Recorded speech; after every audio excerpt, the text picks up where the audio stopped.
Eu quero que vocês reflitam um pouco sobre o que a gente faz quando um adulto não se comporta. O que a gente faz quando um adulto faz a coisa errada? A gente não espera esse adulto sofrer a consequência natural do erro dele? O adulto não sofre a consequência natural do erro? Por que a criança precisa apanhar? E quando a gente bate ou coloca de castigo, a gente muda o foco da criança. Em vez de ele aprender com a consequência, ele vai se revoltar com o agressor. E ele vai às vezes se comportar ou obedecer por medo. Então uma coisa que eu falo para vocês, a criança que comporta bem, porque o pai bate ou coloca de castigo, ela não comporta porque ela está aprendendo alguma coisa. A gente não aprende nada pelo medo.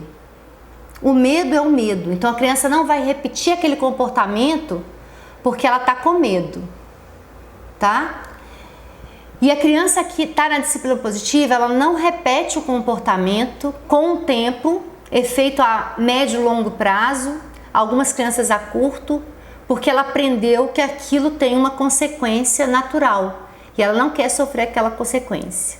Vou dar um exemplo para vocês de como funciona no cérebro da criança essa coisa da consequência, do castigo e da recompensa. Você tem uma criança que nunca está fazendo para casa, nunca faz o para casa. Você chega do trabalho cansada, a criança não fez o para casa e é aquela luta. Quando você fala assim, você não fez o para casa, você vai ser um Zé Ninguém. Porque a gente fala isso, né? Você vai ser um Zé Ninguém. O que vai ser da sua vida? Você não vai aprender nada. Você vai ficar burro. Essa criança só sofreu humilhação. Ela hora nenhuma vai pensar, da próxima vez eu vou fazer o para casa para não ser humilhado. Não, e ela vai ficar com medo. E ela vai se retrair. E às vezes vai piorar o comportamento. Porque a criança que se sente mal, ela se comporta mal. A criança que é aquela frase da Jane Nelson, né? Onde a gente tirou a ideia absurda de que para fazer uma criança se comportar bem, a gente precisa antes fazer ela se sentir mal. Quando você fala sobre recompensa, filha, se você fizer o para casa, eu chego em casa e te dou uma bala, te dou um doce ou te dou um adesivo, essa criança ela cada vez vai querer uma recompensa maior. Quem já usou quadro de recompensa sabe bem disso. Porque eu usei quadro de recompensa das carinhas felizes na minha casa, aí funciona bem uma semana e na outra semana a recompensa tem que aumentar, porque senão para eles não serve. Aí uma bela hora você já está fazendo, a recompensa é um brinquedo caro. Então a criança só vai fazer aquilo que você pede se tiver uma recompensa. Ela só se comporta se tiver recompensa. A criança que sofre a consequência natural é aquela criança que não leva para casa e a professora pergunta, por que você não fez o para casa? Isso é consequência natural. Por que a gente não deixa os nossos filhos terem esse tipo de dor, esse tipo de frustração? A maioria das vezes a gente não deixa a criança ir sem fazer o para casa. Ela fez hora para fazer, não quis fazer, está sendo sempre um transtorno. Filho, a mamãe gostaria que você fizesse, eu estou aqui para te ajudar, mas você não quer fazer? Tudo bem. A maioria das crianças, quando a gente fala isso, já quer fazer o para casa.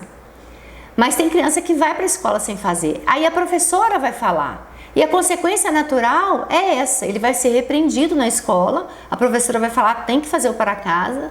Então ele vai passar às vezes uma vergonha na escola por não ter feito. E a consequência lógica, que é a outra forma de educar, a consequência lógica é, por exemplo, tirar o 0 na prova. Então é aquele extremo da consequência. Não fiz o para casa, não fiz nunca o para casa, vou tirar sempre nota ruim. Então por que a gente sabe que com os adultos o erro está ligado à consequência? E na criança sempre o erro, a punição. E a gente normalmente coloca uma punição que não tem nada a ver com erro. Então tipo assim, rabiscou o sofá da sala. A consequência é que ele vai ajudar a lavar o sofá da sala. Ele vai ajudar a limpar. Isso é erro-consequência. Ele rabiscou o sofá da sala, a consequência é ficar um mês sem brincar com o brinquedo lá que ele tem. O que a criança aprendeu com isso? Então Então ela errou rabiscando o sofá da sala e a punição foi perder o brinquedo durante um mês. Não aprendeu nada. Ele não aprendeu que não deve rabiscar o sofá da sala, né? Então assim, a gente tem que... são coisas que a gente vai mudando com o tempo, esses paradigmas. Eu falo que a mentoria foi muito assim, muito para abrir um caminho para vocês, plantar mesmo essa semente de amor, né? E eu tenho, gente, eu recebo tantas mensagens carinhosas, tantas mensagens lindas, tantas mensagens de vocês que eu sei que foi uma luz na vida de vocês. Eu queria poder muito mais. Ontem foi uma loucura, porque aquele monte de pergunta e eu queria responder mais. Porque é lógico que quando a gente faz um trabalho, como eu fiz a mentoria, eu queria que todo mundo saísse de lá já sabendo tudo. Mas não é assim que acontece. As coisas vão vindo aos poucos, a gente vai aprendendo aos poucos, a gente vai estudando, a gente vai tomando habilidade, né? É como se fosse aprender a andar de bicicleta. No início você fica naquela coisa de ter consciência do que você está fazendo para poder conseguir andar de bicicleta, para poder aplicar a disciplina positiva. Você tem aquela coisa de paradigma, de piloto automático do autoritarismo ou da permissividade, e aí precisa aprender a disciplina positiva. Depois o próximo passo é você ter consciência que você não vai fazer mais o autoritarismo, mas que você tem que ficar planejando. E assim, doutora Ju, o que eu faço nessa hora? Doutora Ju, o que eu faço nessa hora? Porque realmente, às vezes não fica muito claro na cabeça da gente o que a gente tem que fazer. E eu falo, quando você não souber o que fazer, não faça nada. Todas as vezes que vier um desafio com seu filho, se você não sabe o que fazer, não faça nada. E não é feio isso. Pode ir lá para o seu quarto, tentar achar isso lá no caderninho da mentoria, mas é preferível não fazer nada do que ficar fazendo às vezes a coisa que a gente sabe que não funciona, né? Então é isso, assim, eu queria muito também clarear na cabeça de vocês essa coisa de a gente fez acordo, ele não cumpriu. A gente tem que pensar em consequência natural. A minha pergunta sempre que eu tenho vontade de devolver para vocês ele não cumpriu o acordo, o que você faria antes de conhecer a disciplina positiva? Né?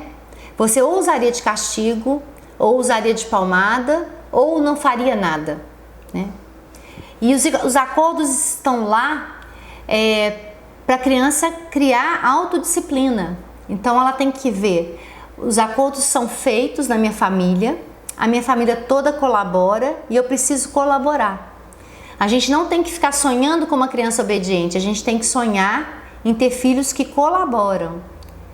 E isso também é muito importante, porque a gente fica querendo um padrão de criança que está sempre quietinha, sempre obedecendo, e isso não é o que a gente precisa, né? A gente não precisa de filhos obedientes, a gente precisa de filhos que colaboram, que têm autodisciplina, que são respeitosos, né? Então, a mentoria me ensinou muito, gente, porque humildemente falando, a gente fica achando que sabe muito, mas a gente não sabe nada. Porque eu não sei a dor que vocês vivem aí dentro da sua casa. Eu não consigo te carregar no colo como eu gostaria. Então eu faço até onde eu posso, mostrando o que aconteceu comigo, a minha transformação, a transformação que aconteceu na minha casa, na minha família, no meu lar, que é o que eu desejo para todas vocês, assim, para todo mundo. Que vocês sejam luz no caminho do filho de vocês. Que vocês sejam luz para o filho de vocês. Que vocês construam relações sólidas, profundas, baseadas principalmente na confiança. Que o filho de vocês nunca tenham medo de vocês. Porque eu já tive a experiência de um filho olhar para mim com medo. E não é bom. Porque quando o filho te olha com medo, você se sente um fracasso. É o fracasso de uma mãe.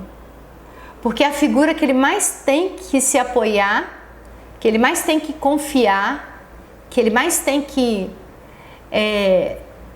ter como referência, ele fica com medo.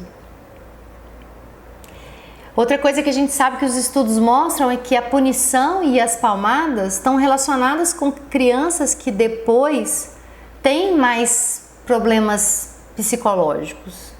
São crianças que crescem, viram adultos. Então a gente não quer criar filhos para sobreviver. A gente quer criar filhos que sejam competentes do ponto de vista emocional, que saibam passar por cima de um problema, que saibam passar por cima dos desafios que a vida traz. Então, que tenha resiliência, que tenha autodisciplina, respeito, capacidade de resolver um problema, autonomia. E a gente sabe que a disciplina positiva faz isso, né? Então, todos os estudos que a gente tem mostram que a disciplina positiva é o caminho para educar, né? A gente teve, eu acho que eu coloquei lá na mentoria que a Academia Americana de Pediatria publicou isso, que hoje eles também recomendam a disciplina positiva. Então é uma coisa que já existe há muito tempo, né? Eu falei com vocês, desde 1920 existe esse pensamento de que as crianças precisam ser respeitadas e que a gente ensina respeito para as crianças respeitando-as. Elas só aprendem a respeitar o outro se a gente respeita elas também, né? Se a gente encara as crianças como seres humanos. E é o que eu costumo falar, assim, a gente aprende muito com eles. Eles não vieram nesse mundo para nos desafiar. Eles vieram nesse mundo para nos chacoalhar, para nos revirar do avesso. Porque a criança, ela nasce essencialmente boa. A criança nasce boa. Ela nasce empática. Ela nasce com o coração bom. E ninguém consegue me provar o contrário. Ninguém consegue, nenhum estudo. E todos os estudos mostram que a criança nasce essencialmente boa. E ela vai perdendo isso de acordo com o ambiente que ela vive. E o ambiente que ela vive somos nós. Nós somos o ambiente das nossas crianças. Então a gente precisa mantê-las boas. A gente precisa alimentar esse lado bom das nossas crianças, dos nossos filhos.